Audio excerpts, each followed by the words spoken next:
Hello and welcome to Haircut and the Beard. My name is Vader, aka Haircut, and I'd like to welcome to the show my co-host, my muse, Rob the Beard Brown. I like that. That was really cool. How you doing there, man? Really good. Really good. Got a bit of an ice cube thing Yeah. happening with the beard. Yeah, I felt it was right. You know, it felt like the right thing to do. Also, very special guest on the program. You might remember her from just a range of other episodes. Yeah, we don't need to list them at this point. Thank you for joining us, the girl. Oh, you're welcome. Thanks for having me. No probs. Do you like my cornrows? Yeah, they're great. Very Snoop. Very That Stylish. giant blunt you're smoking really works. Like, It's just for the theme. yeah, it's certainly got a vibe going this episode, don't we? What sure. have you been up to this week? Who, me? Yeah. You never ask me. Oh, fuck it. Well, I got my hair done. Got my hair did. Yeah, you got to say did. I was going to Yeah, correct you, sorry. but yeah. Yeah, busy week as usual. Studying and chilling in equal parts. We are, if it's your first time listening to the program, we are Haircut and the Beard, and we like to talk about movies and TV shows. This episode is all about, Rob, So this week we'll be talking about Straight Outta Compton. the NWA film. Yeah. Straight Outta Compton. Hit us up on Twitter, at HaircutBeard is our handle there. Send us an email, haircutandthebeard@gmail.com, or just hit that 5-star button on iTunes and test it out for us, see if it works. Get the name out there. Hey-o. Hey-o. Let's jump in and do some news. Wes Craven died. Yeah, that's really sad. He's the guy that did Scream, Nightmare on Elm Street. He did Halloween, or not? I believe so. He's the gone. godfather of like the Yeah. slasher Scary flick, movie, basic. yeah. I, of course, grew up in the generation that loved Scream. Yeah. So that was like our go-to. But he touched the generations before that as well. Yeah. Not yeah. saying he's a pedophile. It's not what I'm saying. I'm saying he No one touched was it through his thinking films.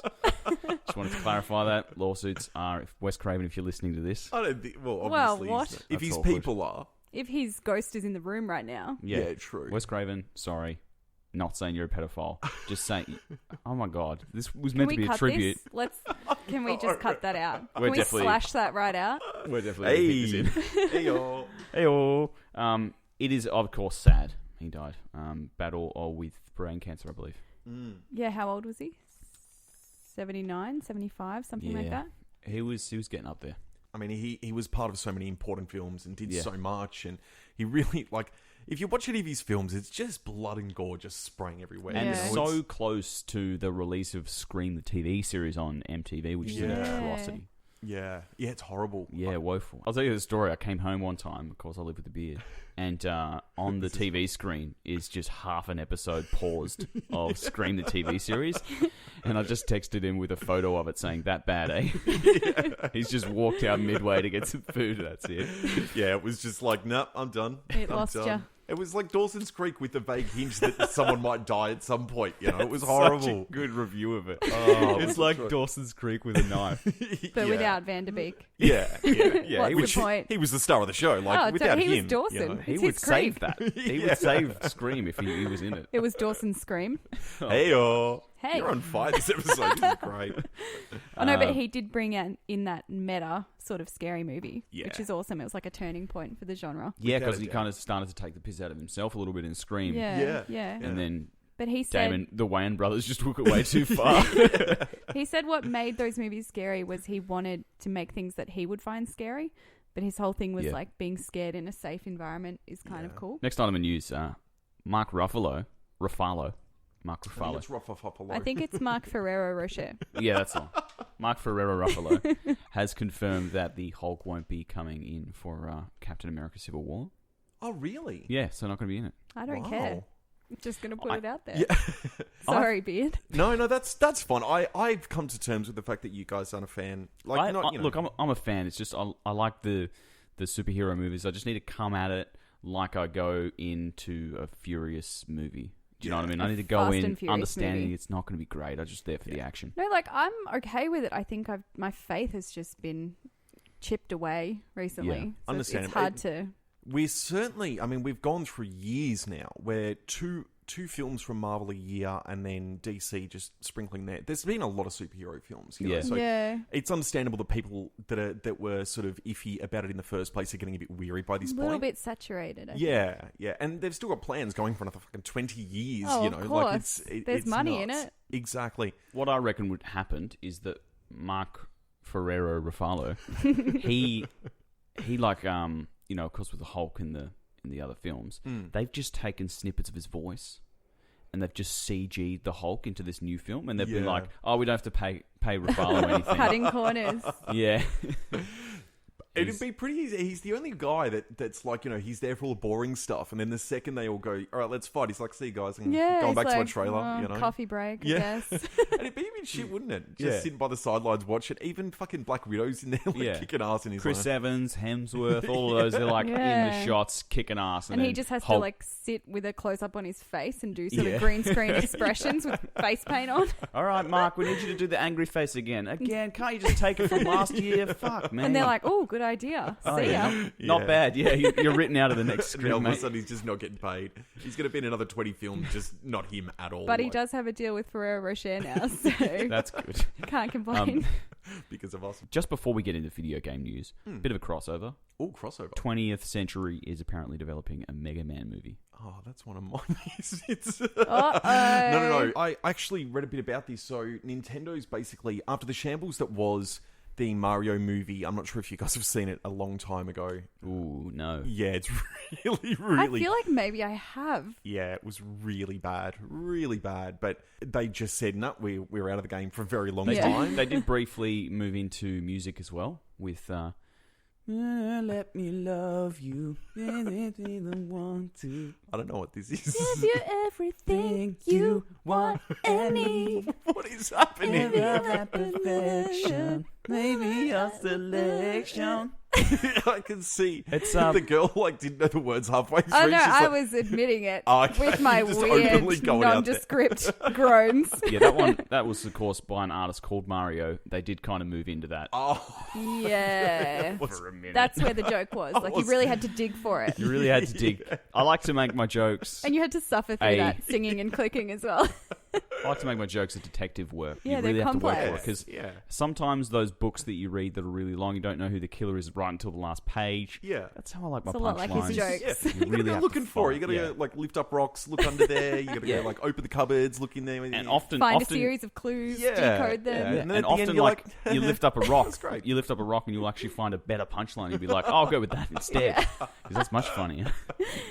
Brilliant. So just to bring it back, apparently they're going back out there and they're going to make some more movies. So you might see a Zelda film or a TV show apparently coming up soon. You may see another Mario thing. God only knows. It was played by this guy from Roger Rabbit, something Hoskins, Sean Hoskins, Brian? Hoskins, I don't know. something. You know that guy. It was A male played by name. him. Who's Bryan obviously- Cranston.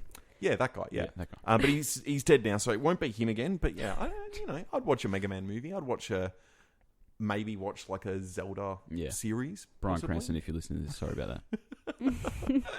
I've got a couple of little ones just in video game news. One of these is pretty full on.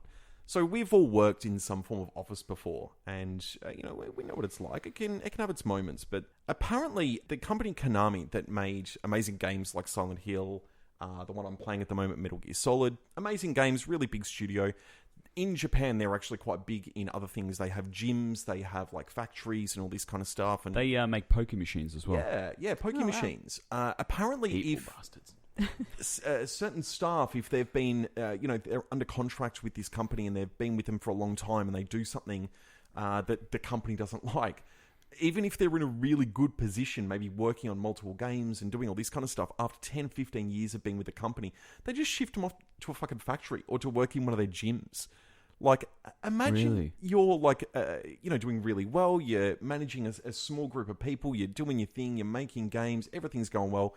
You make a couple of mistakes, and then all of a sudden you're like, all right, you got to sweep the floor in this fucking gym. So you don't get a towels. performance review or anything. You're just booted. Yeah, it's just you're out. I mean, I don't know the nitty gritty of it, but basically, Yeah. they've been shown to be like a really, really bad company as far as like actually shaming their employees. So you can either get fired, you can quit, you can leave, or we've got a job for you, but it's in fucking Ethiopia cleaning up.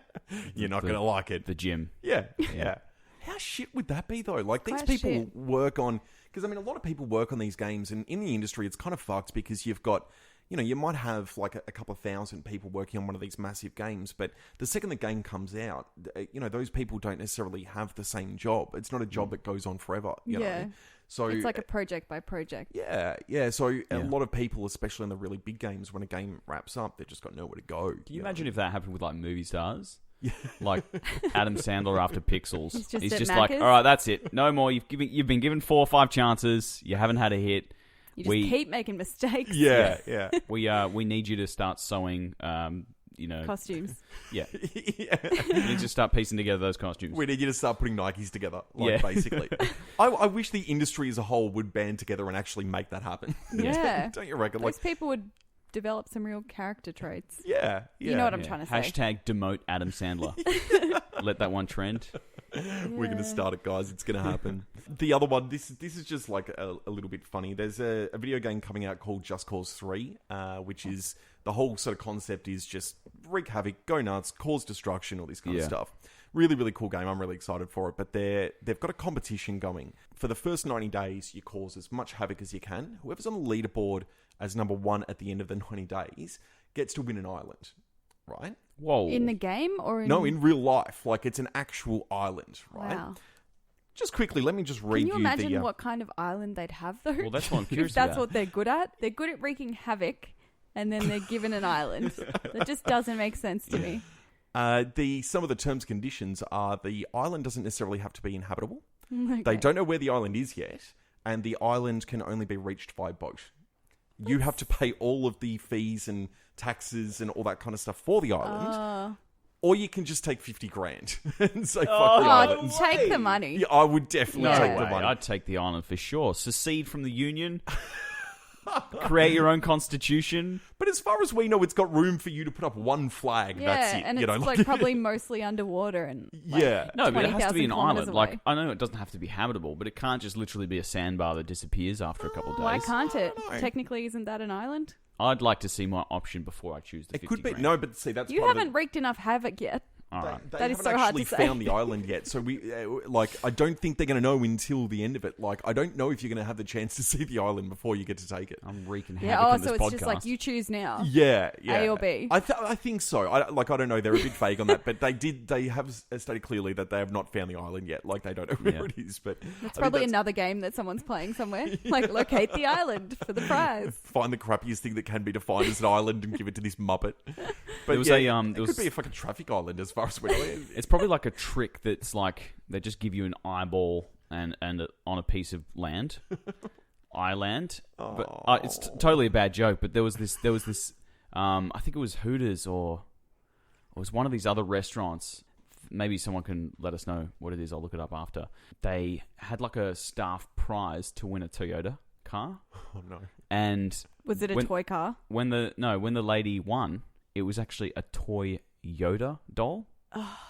And like Yoda. she sued him and actually like got some money and got a car and stuff out of it. Good. And then she 'Cause they got totally her tits fucked her done? up. Yeah, totes. I mean, if it's Hooters.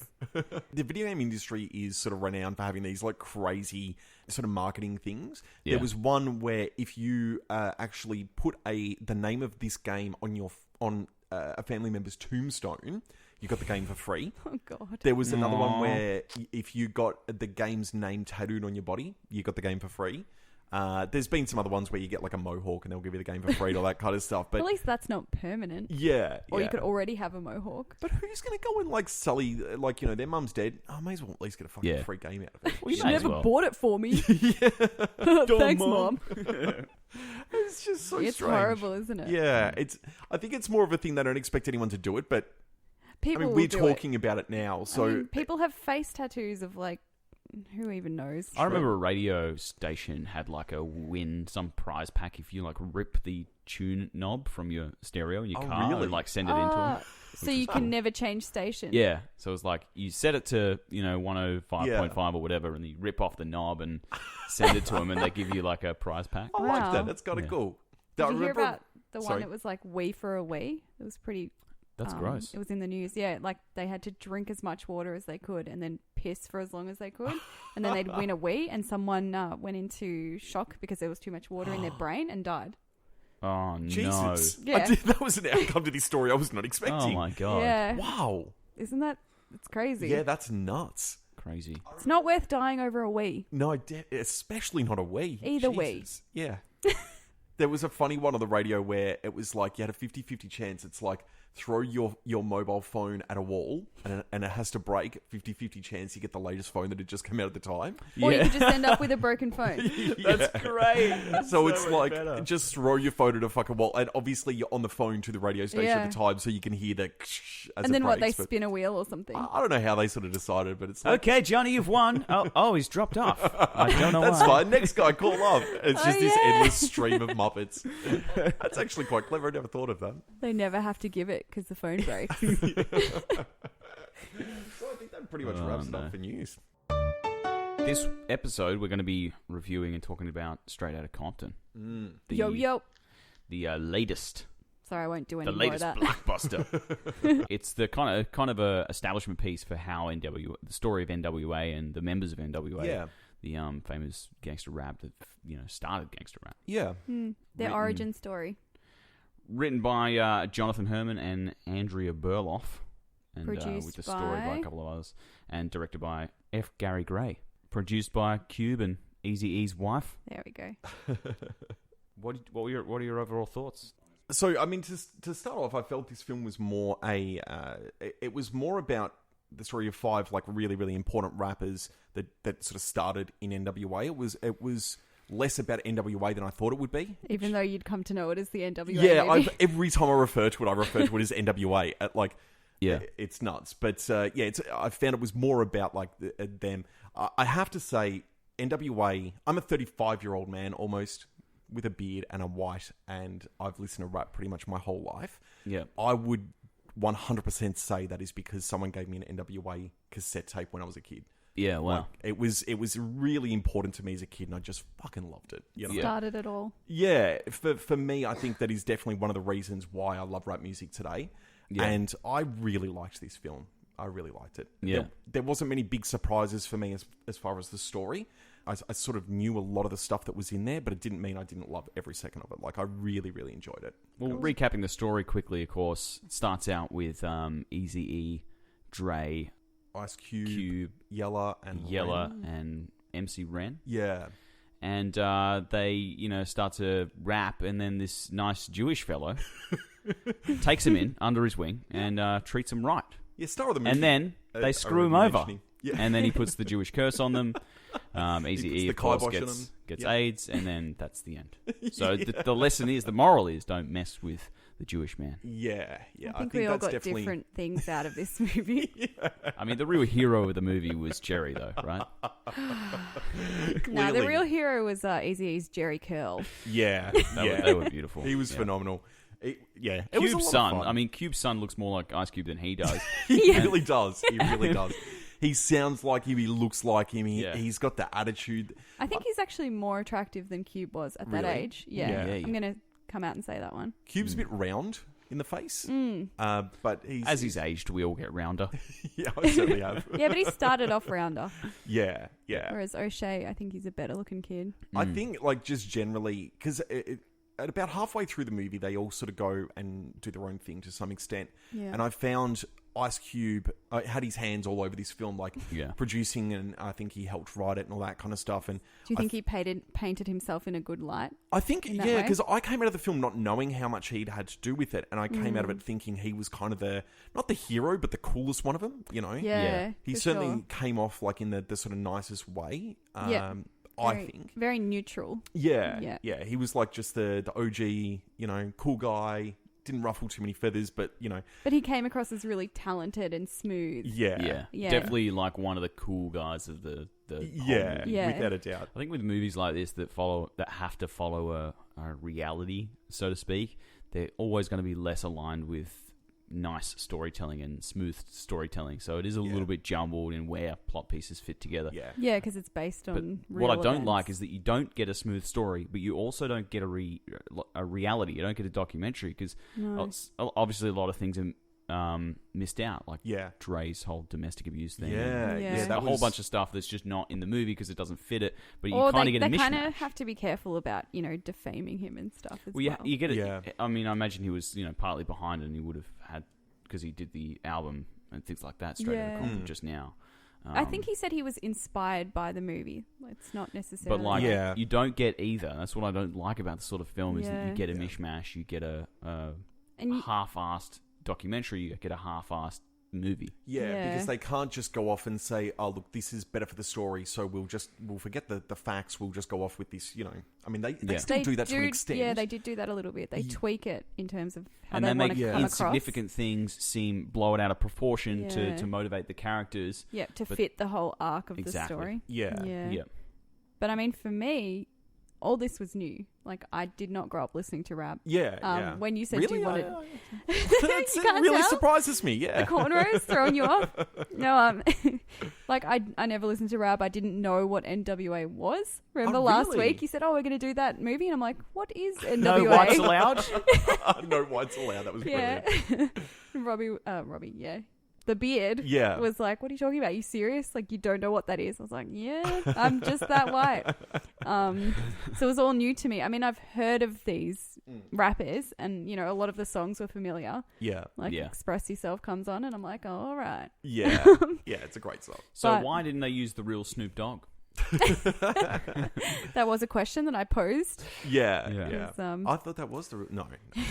He did have the same, like, he didn't really look like Snoop to me, but he had the same swagger. Like, we knew who it was when he came in. Yeah, you knew who it was, like it without a doubt. Skinny tall guy with a long neck. And he was just gangster for the fuck, and but so you not knowing anything about the film, like, how did you find it? Well, it was enjoyable because I didn't know what was coming. I didn't know who Eazy-E was. So realizing that he was like the foundation of the group, and put that initial investment in and got it going. Yeah, it was pretty interesting. And then that was sad story, him dying from the AIDS. It really was. I really thought towards the end when it was like got 6 months that they'd go and record an album, and then that would be. The album that dropped. So that never happened? Is that... No, there was no sort of reunion album or anything like that. But they were really planning it. It was just about to happen, and then he had his collapse. Yeah. I see. I'm a bit unclear as to how true that is. Like, that they'd all sort of made amends and were just about to record. You think that's a little too convenient? Yeah, I think they may have had vague conversations about, I'd love to. And they weren't like standing in the studio waiting on Dre and Cube to arrive. Exactly. And playing the first riff on the keyboard. Yeah, that probably didn't happen. But that album with Dre coming back after, going off and doing Death Row and all that kind of stuff, like with all the talent that he'd built up solo, Cube as he was, and bringing them all back together, that album would have been important. It would have been it just would have been phenomenal, The Dre's first album after going off and doing his thing with Suge Knight and all that kind of stuff is without a doubt one of my favorite albums of all time. It's just amazing. It's one of the best. It was my childhood, that album. There's one thing I loved about this film is it literally had, from all of the major players that were around at that time, it had every single one of my favourite songs covered, except for one song by Ice Cube. Yeah. Beyond that, today was a good day. Yeah. Yeah, right on. I was waiting for that as well. It's like, I didn't even have to use my AK. It was a good day. But it was brilliant. Probably my absolute... But he did give a little ode, sorry to interrupt. Yeah. When he was like, man, what is he doing eating lobster and I'm getting fat burger? Like 2 a.m. got the fat burger. Brilliant. You guys are so what? The when shots were fired, Eazy sort of called him Benedict Arnold or something on the track, and then that was fun, wasn't it? Watching them go back and forth. Yeah. The song, I think it's just called No Vaseline or something like that. That song is just so good. That was my favorite part of the whole film. Like, just watching him record that, he's like, I don't want to start this shit, but I'm fucking glad they did it. It's fucking on now. That was so good. But yeah, I thought it was really good. I thought everyone played their parts spectacularly. It was just good. I didn't even realize that, like, at the start of the whole thing, Dre wasn't even rapping. You know what I mean? He was just a DJ, and Cube was writing all the stuff for Eazy-E. Yeah, which is nuts. I was a little bit fuzzy on that as well. I didn't realize that they had to sort of push Eazy-E to get out there and start rapping. I just assumed that he'd done it before. Yeah, like he wanted to do it. Yeah, because a black man in the ghetto they rap. Yeah. Yeah, they're all naturals. They either play basketball or they rap. Like, I learned that from rap. Like, I think they eat fried get chicken cut as out well. of the podcast where we're like Being blaspheming overtly... the black man's struggle. Well, we're being sarcastic. oh, shit. How do you think Suge felt about the way he was portrayed? Is he still alive? I think he just got out of prison. Ooh. Either just got out or I'd be just scared. went into prison. But he was he is a monstrous human being. Yeah. Like I've read a lot of stories about how notoriously crazy and like legit gangster. You know, like he's just all violence. Yeah, violence, and apparently the scene where he's extremely violent scene. You know, without ruining anything with the car space and everything. Apparently, that's all legit. 100%. Oh, wow. He's just He a just monstrous goes off person. the handle. Yeah. For no reason. And the rumor goes that he is actually behind Tupac's death. He was involved in Tupac's death. So just a couple of tidbits. Director F. Gary Gray, he of course directed this. He's directing O'Shea Jackson. He actually directed the real Ice Cube in Friday. Yeah. And I like that they actually showed him sitting there doing his writing his movie. He's like, yeah, I'm almost done. And Yeah. that's cool. just like, that's Friday. He's doing Friday. Like, I love. And he's like saying the one line. Yeah. I thought that was great. Like that they did sort of weave in all of the little sort of nitty gritty things and all that kind of stuff. The Jerry curl wigs that were used in this film. Yeah. They apparently cost $15,000 each. Oh my God. Jesus Christ. Far out. That was incredible. Easy just looks perfect though. Like the guy that played Dre. I didn't think his likeness was good enough. Yeah, I kind of agree. Like he definitely. His ears were tiny. Yeah. I also have a problem with him because he didn't age throughout the movie. At all. All the others seemed to. Yeah. Like they had different hairstyles, different facial hair. He was identical the whole way through the film, yeah. He did not age. So the Jerry guy, the manager that was kind of the bad guy. In this Paul film. Giamatti. Yeah. Yeah. Based on, of course, a real dude called Jerry. Yeah. He's still alive. He didn't want to be in the film. Yeah. He didn't want the character to be there. Yeah, he opposed his whole role.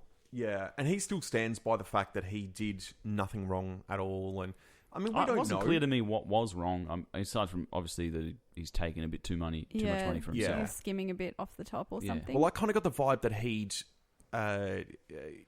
given Easy the impression that his finances were all in order and he was looking after it, but he wasn't paying any of his bills or anything like that. Oh, okay. You know, that was the impression I got, but I was a little bit iffy on that as well. I think maybe he wrote confusing contracts or something and then had him sign over the power and somehow did the dodgy. I don't know. That wasn't clear in the movie. Yeah. I did find there was a couple of things that were sort of left a little bit vague. Like they mentioned right at the start that Ice Cube, and I think this was just a throwaway line because they needed to acknowledge it, but Ice Cube had obviously been in a group before NWA, like they weren't very big or anything, and he's I can't do anything because I'm in this group. Next scene, he's like, I'm going on tour with these guys. There's no mention of it. Yeah.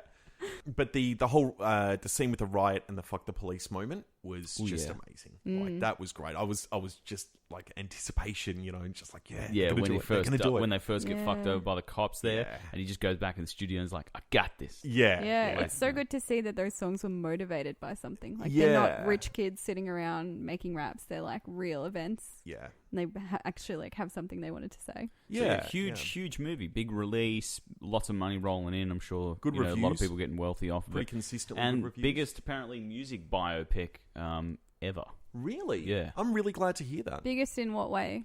Highest grossing. Okay. Wow. Yeah. I think it was a well-structured film. I think it was well made, good actors, good direction. There was even a few moments where I'm like, wow, that was a really cool shot. Like the cinematography was like really cool in sort of interesting ways, and I thought all in all, like it was good. It was enjoyable. It was fun. I think the pacing was good. Yeah, considering how long it was, I thought about it afterwards. I'm like, look, it was a very long film, but where was the fat that you could trim out of it? And I can't think of much that I'd want to take out of it personally. I heard that the first cut was like nearly 4 hours long. Really? Yeah, and then they had to skim it down. I heard you say that, and I was like, why wouldn't they notice this in the script? Notice why wouldn't they be like, you know what, it's a bit long, let's not film this part because it's going to be 3 hours a bit long. Yeah. And 3 hours, 50 minutes, you have to basically cut a whole movie out of that. Maybe they just do what we do with the podcast and just waffle on as long as they want. And they're like, we'll see how it comes out. No, we cut the stuff that sucks. We get this first take every time. That's why our podcast is like 3 minutes every time. You know. Well, we often have like 5-minute long raps that we can cut. Yeah. You know? Just freestyle raps. One of my other absolute favourite parts in this film was the interview, and this was another thing that made Ice Cube come out looking like fucking the man. Oh, that was so good, so the satisfying. Interview. Yeah. What's your name? Yeah, the specific line. It was like, do you remember the specific line? He's like, I think it was like, what's your name? Oh, Brad. And he's like, nice to meet you, Brad. And then he goes for his hand. He's like, you could suck my dick. Yeah. He's like, eat a dick, get the fuck out of my house. Yeah, whatever it was. It's so good. It was so good. I loved that. I thought it was great. But yeah. Ice Cube was really cool in this. He came out looking very cool. Yeah. But it's been a long time since he's had much respect from his rapping peers with all the like kids films and like crappy TV spots and all that Isn't kind that of stuff. Cuba Gooding Jr.? No, isn't he on Ice Law and Cube. Order? Yeah. A Gooding Jr. Yeah. No, that's Ice-T. So why Oh, wasn't O'Shea Jackson credited as Icicle in this? Just curious. I think I'm done. I think that's it. It was a good I think wheeze. we should wrap it up. I loved the bit, because that's one of my favourite songs of all time, the bit when Dre's coming up with the song from The Chronic, and he's like just on the piano, and when he finally gets the beat right to the one, like the song that it actually is, and then Snoop comes down, he just like freaks, as if it would have happened like that. Yeah, that was way too perfect. Yeah, as if it's like, oh, I've just worked out the beat, and Snoop's going to rap this whole fucking song start to finish, and it's going to be perfect. To the foe, Snoop Dogg and Dogg and the beard is at the door. Okay. Freestyle. But yeah, I thought that was The great. beard is at the door, ready to make an entrance. So back on up. So put on the podcast, because you know we're about to settle down and talk about it for a good half an hour. Yes. Why Let's do I nerd out. recognize that voice? That sounds very much like Murray. It's like Reese Darby. Murray from Flight of the Conchords. Oh, that's Yeah. exactly. Yeah. Britt, are you present? Yes. Present. Murray present. So, how many Raiders caps out of 10? Girl. Yeah, it was a pretty good flick. I learnt a lot about rap history. We'll give it 7 Raiders caps out of 10. Nice one. That's a solid rating. Yeah. To Especially be honest, for someone that's not like a rap fan, you know. Yeah, not a fanatic. to be honest, the fact that it wasn't a doco and it wasn't a movie, you know, that followed a perfect story, I gotta go lower. Really? I gotta go 6 max. Yeah, it just felt I like would go there was just some- under Really? 6, to be honest. I'm Maybe surprised by that. 5.8 if I could go points. You But- can. if I you I want go to. points every time. I'm going to Well, do it this you know time what? as well. I'm gonna go 5.8. Okay. Okay. Raiders caps. Didn't love it. I'm surprised by that. I especially enjoyed thought it, you would have but enjoyed yeah. it more. But you're I mean, it always had the surprised nostalgia. when we don't share your rating. No. Not that it doesn't share my rating. I just thought, like, because I know that you're a fan of these. Like, But it had the nostalgia, but like as a movie itself, it's not that great. It's 5.8 because as a rating on the movie itself, I mean the nostalgia was there. I enjoyed it. The music was cool. Like seeing all the characters in their likeness to the rappers, recognizing the rappers, all that stuff was cool. But just a movie, 5.8. I'm curious, what could have made it for you more? Because obviously, like, It's not going to be high. It's a biopic. Like, Yeah. either you're going to do a documentary, which is amazing, or you're going to do a story that cuts out half of the reality. But this kind of fell in the middle, where it was like some stuff was true, some stuff was just to Fictionalized follow a a little bit, story. yeah. Yeah, tweaked a little bit And to it make was, it more and that's, entertaining. I feel like that's what you're always going to get if you're going to follow a 100%. biopic, whether Yeah. it's music or whether it's something else. The one thing that drives me nuts every time I watch a film that I really enjoy that's based on fact, and I do it to myself every time, but I can't help myself, is to look up facts from fiction and check, like, did this actually happen? And every single time I find out it didn't, because most of the time there's things that happen in the film that didn't. Yeah. It drives me nuts. Like there was, for instance, in Catch Me If You Can. Love that film. I think it's an amazing film. The Tom Hanks's character is based on like 3 different people. Oh, wow. You know, like it's 3 different people that they amalgamated into one, and that that kind of thing. You can barely say it's based on a true story if you've done that. Exactly. It's loosely based on a true story. Yeah, exactly. So, but I think that is the pitfall of these. They feel like a Crime Stoppers reenactment video. The real drama's just not quite there. You know, without a doubt. I enjoyed it. Like just as a film, I enjoyed it. I thought it was good. That the structure was a little bit wobbly at times, but I'd probably go like an 8.2 Raiders caps. That's really good. Okay. Yeah. That's a solid... I legit really, really enjoyed it. But I do think for you would find it really hard to separate your nostalgia from the film. Like every single time they played another song that I'm like, this was so important to me as a child. I just got it, and seeing them actually perform it, it just made me excited. Yeah, made me it did really glorify happy. them a lot though. Yeah. But how could it not? Yeah, without a doubt. I think it was definitely made them seem a lot sort of more influential. Yeah, I think they can't be understated how influential they were in the rap industry, but definitely made them seem like a lot more sort of in control and cool and in charge and all that kind of stuff. Yeah, and decisive. Yeah, than maybe what they would have been. But I thought it was great. It was entertaining and yeah. I got a bit of a twist on the game that we played last week. The create a sequel with these actors and that kind of stuff. So let's just pretend that we're producers.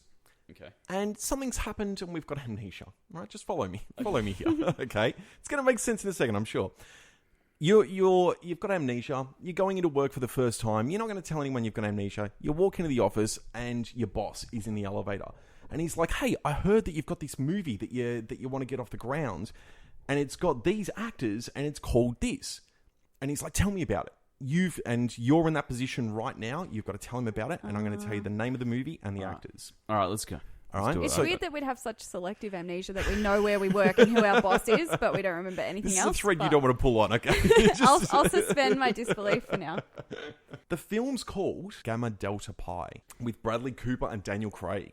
I mean, to me, that screams like fraternity house. Yeah, like the title definitely does. Yeah. Just bouncing back and forth. We can change it up, but maybe like Daniel Craig and Bradley Cooper, they could be the heads of rival fraternities. Well, I was thinking they hit a snag in their career and they decide to go back to school to learn how to be chefs. Okay. And they but at the age of like 50, 55, they're in this fraternity. They're in this, maybe 45 then. Okay. They're at the head of this fraternity in a what's the chef trade called? Michelin stars? No, that's the what? Culinary trade? Yeah, culinary. At a culinary school. College? At a so they're in this fraternity at a culinary school. Yeah. At the age of like 45. Can we combine our ideas and have them both return to school and Who's playing the crusty bitter old dean? Well, yeah, maybe we can combine the ideas. Yeah, then. so they can be the heads of rival. So they're enemies, but both hit snags, and they decide to try and compete at culinary school to who can make the best food and things like that. Okay. Gamma Delta Pi. And they're probably fighting over the same chick as well. Yeah. The receptionist at the college. Yeah, without a doubt. And because it's like Delta Pi, they can make pies. It just fits perfectly. Well, we were going for that part. Yeah, without a doubt. I thought that went without saying. Okay, right? Sorry, I'm just stating the obvious here. Ironically, Bradley Cooper is actually in a film coming up very soon where he plays a down and out culinary, like a chef. Really? I can't actually see it here, but yeah, he's got a film coming up very soon. Is it called that? No, not at all. No, but it's like about him as a chef trying to like rebuild his career and get back a 3 Michelin star restaurant. That's strange. Yeah, that's really random that you guys went in that direction with. So quick pitch, quick 30 seconds. Run it by us again. All right, so Bradley Cooper and Daniel Craig hit snags in their careers and decide to go back to culinary school. At which point they have a fight, and so they end up the heads of two different fraternities, two opposing fraternities, and they have to battle it out to see who can win the heart of the receptionist.